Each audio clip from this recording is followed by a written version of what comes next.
तो ये ऋतिक रोशन और जूनियर एनटीआर की बड़े बजट वाली एक्शन मसाला मूवी वॉर 2 थिएटर्स में रिलीज हो चुकी है और बड़े ही दुख के साथ कहना पड़ रहा है कि जो मैंने अपने ट्रेलर रिव्यू वाले वीडियो में बोला था वो सच निकला। 400 crore, can you believe it, 400 crore फूका गया है इस मूवी में। इतना रद्दी वीएफएक्स और इतना सुस्त एक्शन दिखाने के लिए। और वीएफएक्स में जो फ्लॉज मैंने ट्रेलर रिव्यू वाले वीडियो में पॉइंट आउट किए थे वो आपको एज इट इज पिक्चर में दिख जाएंगे। आपको 50 ऐसी जगह मिलेंगी जहां आप नोटिस कर पाओगे कि यहाँ भी ग्रीन स्क्रीन का कितना भद्दा यूज हुआ है। कैरेक्टर्स अपने एनवायरमेंट में ब्लेंड ही नहीं होते, ऐसा लगता है कि कहीं से बैकग्राउंड उठाया, कहीं से कैरेक्टर उठाया और चेप दिया साथ। हर जगह इतनी स्मूथ लाइटिंग पेल दी उन्होंने कि ऐसा लगता है कि जो बाहर शूट किए गए सीन्स भी है ना वो भी ग्रीन स्क्रीन पे बनाए हैं उन्होंने। और वो F1 ट्रैक वाला सीन उतना ही बेकार है जितना वो ट्रेलर में था। पिक्चर के रिलीज होने तक मैं सोच रहा था कि डायरेक्टर आयन मुखर्जी शायद हमको मूवी में सरप्राइज कर दें पर इन्होंने तो गेम बजा दिया और अब तुम भी गेम बजा सकते हो। Why it sounds so weird? Well, अगर तुम एक गेमर, क्रिएटर या एडिटर हो तो let me introduce you TrueCloud. TrueCloud gives you access to the powerful computer over the internet. You can use Windows or Linux with fast internet, strong processor and smooth graphics, all from an easy to use dashboard. अगर तुम्हारे PC में game बजाने लायक power नहीं है तो TrueCloud तुम्हें देता है powerful graphics card like RTX 3060 Titanium, up to 12 CPU cores, 20 GB of RAM and even आप 4K streaming भी कर सकते हो। और fully customizable, you can change your RAM, CPU, GPU, storage anytime without switching the plan. Pricing बहुत simple है, monthly या early पे करो। और अगर आपको अच्छी गेमिंग के लिए TrueCloud का सब्सक्रिप्शन चाहिए तो आप इनके डिस्कॉर्ड पर जाकर टिकट जनरेट कर सकते हो, वहां से अपना सब्सक्रिप्शन ले सकते हो। TrueCloud की वेबसाइट और डिस्कॉर्ड का लिंक तुम्हें डिस्क्रिप्शन में मिल जाएगा, तो वहां से जाओ, चेकआउट करो और अपना सब्सक्रिप्शन बुक करो। पिक्चर कोई मौका नहीं छोड़ दिया अपने हीरोज की ऑरा फार्मिंग करने का, लेकिन इसका एक्शन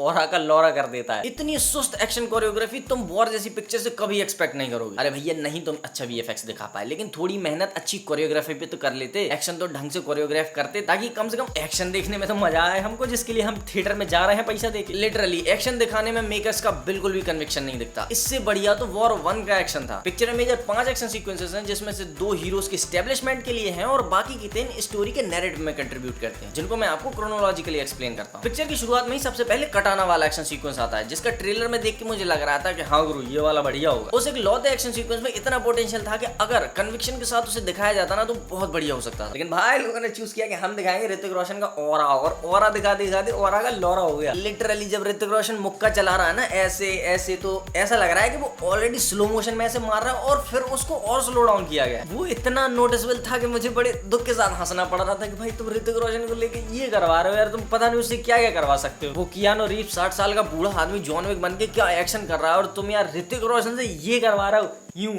यूं भगवान। उसके बाद आता है अपने जूनियर एनटीआर भाई साहब का एंट्री सीन, वो भी एक धमाकेदार एक्शन के साथ, जो मुझे ऋतिक रोशन के इस कटाना वाले फाइट सीक्वेंस से काफी बेहतर लगा, क्योंकि उसमें ये फिजूल का स्लो मोशन डालने की कोशिश नहीं की थी। ये वाला एक्शन थोड़ा पेस पे चलता है तो ऋतिक रोशन वाले एक्शन से थोड़ा बेहतर तो लगता है अगर उसके वीएफएक्स को इग्नोर कर दें तो। और इसके बाद वो स्पेन वाला कार चेस सीन आता है। आपने देखा होगा ना ट्रेलर में वो पुल वाला शॉट और वो ट्रेन वाला जिस पर ऋतिक रोशन की कार ट्रेन से गिर रही है, वो पूरी पिक्चर का सबसे बढ़िया एक्शन सीक्वेंस था। उससे बेहतर 5 में से कोई भी नहीं है, बट उसमें भी आपको वो पुअर वीएफएक्स इग्नोर करना पड़ेगा। बट हाँ, एक आपको मौका मिलता है कि आप थोड़ा ड्रेड फील कर पाओ। चेस सीक्वेंस में जो मजा आना चाहिए, जो रश मिलना चाहिए, वो आपको एक बार के लिए ये सीक्वेंस दे देता है। और इसी स्पिन वाले कार चेस के साथ पहला हाफ खत्म हो जाता है, जो कि अच्छी खासी पेस के साथ चलता है, आपको बोर नहीं करता, एंगेज करके रखता है, क्योंकि काफी सारे एक्शन सीक्वेंसेस हैं, एंट्री हो रही है, इंट्रोडक्शन हो रहे हैं, तो वो बहुत ज्यादा बोरिंग फील नहीं होता, जल्दी जल्दी निकल जाता है। फिर सेकंड हाफ में एक और एक्शन सीक्वेंस आता है, आपने ट्रेलर में देखा होगा, वो प्लेन के ऊपर लड़ने वाला। ऑलमोस्ट उसकी हाइट 35,000 फीट तो होगी, लेकिन हमारे हीरो लोग इनविंसिबल हैं। वो बिना किसी प्रोटेक्टिव गियर के,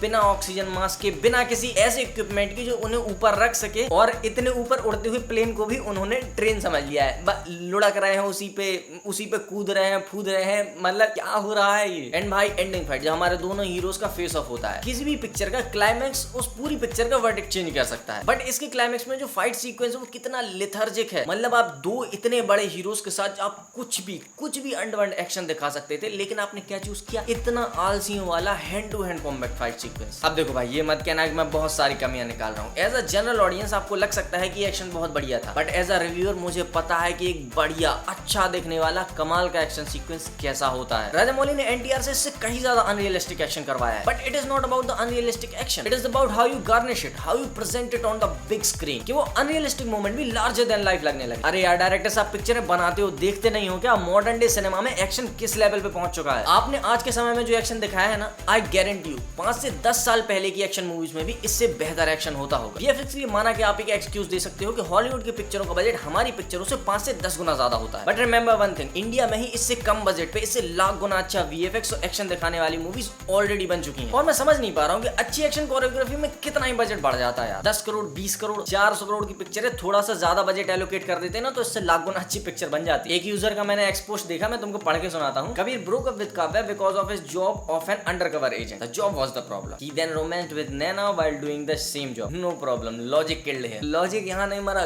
लॉजिक की माँ बहुत पहले मर चुकी थी। मैं तुमको बताता हूँ, पिक्चर में 10 बार ऐसा हुआ होगा कि सामने से गोलियां चल रही हैं लेकिन बस हमारे लीड एक्टर्स को नहीं लग रही हैं। तुम्हारा मन है तो तुम पीछे खड़े होकर मर जाओ, लेकिन लीड एक्टर्स को नहीं लगेंगी। अगर इसमें बहुत मजा नहीं आया तो let me tell you one more thing. Junior NTR के दिल के 3 इंच दूर गोली लगी हुई है, बट डोंट नो हाउ 3-4 घंटे में ही आईसीयू से निकल के अपने एनटीआर भाई साहब ऋतिक रोशन से 1-on-1 फाइट कर रहे हैं। ठीक है भाई, मूवीज अपने हीरो को सेलिब्रेट करने के लिए उसके पावर्स को एग्जैजरेट करके सुपर पावर्स में बदल देती हैं, बिलीवेबल तो लगना चाहिए थोड़ा। अबे यहाँ वहाँ कहीं और गोली लगवा देते यार, हम मान लेते कि हाँ जख्मी है फिर भी लड़। जरूरी है दिल के 3 इंच दूर और कोट करके बताना कि दिल के 3 इंच दूर मारी है गोली। It made me laugh bro. और स्क्रीन बिल तो उससे भी रद्दी था, वो हर 10 मिनट में दूसरी कंट्री में होते हैं। अगर आप नीचे टाइटल ना पढ़ो, कंट्री का नाम ना पढ़ो, तो आपको पता नहीं चलेगा कि वो हिमाचल में है या रशिया में। ऐसे ही वो एक बोट वाला चेस सीक्वेंस है जिसमें पता नहीं एनटीआर के पास कहाँ से नाव आ गई। एक ही थी वो ऋतिक रोशन लेकर निकल लिया, दूसरी उसके पास कहाँ से आई पता नहीं। दिखाना चाहिए था कि मिली कहाँ से उसको। उसके बाद वो नाव चलाते जाते F1 ट्रैक पे पहुंच जाता है और उसके बाद वो दूसरी साइड से निकलता भी है। हाउ स्टोरी मैंने तुमको इसलिए नहीं बताई कि मैं नहीं चाहता था कि तुम्हें कोई स्पॉइलर मिले और जो थोड़े बहुत सरप्राइजेस हैं वो भी तुम्हारे लिए खराब हो जाए। फिर भी थोड़ा थोड़ा ऐसे बता देता हूं। एज यूजुअल हमारे ऋतिक रोशन का कैरेक्टर कबीर फिर से रोग हो जाता है अपने नेशन के लिए। एंड एक इंटरनेशनल ऑर्गेनाइजेशन है कली नाम की जिसके लिए वो काम करने लगता है एज अ फ्रीलांसर। इसको रोकने के लिए हमारे एनटीआर का कैरेक्टर विक्रम आता है और धीरे धीरे कहानी अनफोल्ड होते हुए नागिन की तरह लहराती रहती है कि कभी इधर सरप्राइज तो कभी उधर सरप्राइज, और एंड में आप बिना बात के एक्सपेक्ट करने लगते हो यहाँ भी कुछ झोल होने वाला है। खैर कियारा आडवाणी के कैरेक्टर का इतना कुछ खास इंपॉर्टेंस है नहीं, उन्हें वही आई कैंडी की तरह यूज किया जाता है। और जो भी थोड़ा तुम्हें उनका कनेक्शन कहानी के साथ फील होगा वो भी शायद इसलिए होगा कि उन्होंने पिक्चर में उन्हें ले लिया है, तो चलो इनके लिए भी थोड़ा लिख देते हैं। और उसी के लिए ऋतिक रोशन के साथ एक रोमांस वाला एंगल डाल के फ्लैशबैक छिड़क दिया जाता है थोड़ा। अब देखो, पिक्चर को लेकर मेरा फाइनल वर्डिक्ट ये है कि अगर कभी ये OTT पे आई तो ठीक है, देख लेना, हो सकता है कि तुम्हें मजा आ जाए, लेकिन थिएटर में देखने लायक तो वर्थ इट नहीं। बिकॉज तुम पैसा देके जा रहे हो तो तुम एक्सपेक्ट करोगे कि वॉर 1 जितनी तो ये अच्छी हो कम से कम। और अपने ऋतिक रोशन जिन्हें हम बहुत समय बाद किसी पिक्चर में देख रहे हैं, उनको अच्छे से सेलिब्रेट करने का मौका तो मिले हमें। जिसमें मैं एक चीज मेंशन करना चाहूंगा कि एक्टर्स का परफॉर्मेंस काफी सही, जिसमें अपने जूनियर एनटीआर और स्पेशली ऋतिक रोशन अपनी एक्टिंग के थ्रू कैरेक्टर्स के साथ जस्टिस तो करते हैं। और आखिर में मेरा एक छोटा सा सजेशन ये है कि स्पाई यूनिवर्स वालों, अगली बार जब पिक्चर लेके आओ तो इतने डेडिकेशन से लेके आना, इतना बेहतरीन एक्शन दिखाना कि हमको प्राउड फील हो कि हमने आज कोई इंडियन स्पाई एक्शन मूवी देखी है। वरना अगली बार भी कैश ग्रैब ही बनाना है तो मैं नहीं आने वाला देखने। बाकी वीडियो पसंद आई तो उसे लाइक करना, चैनल को सब्सक्राइब, और अगर मूवी के बारे में कुछ कहना है तो कमेंट सेक्शन खुला हुआ है। मैं मिलता हूं तुमसे अगले वीडियो में, तब तक के लिए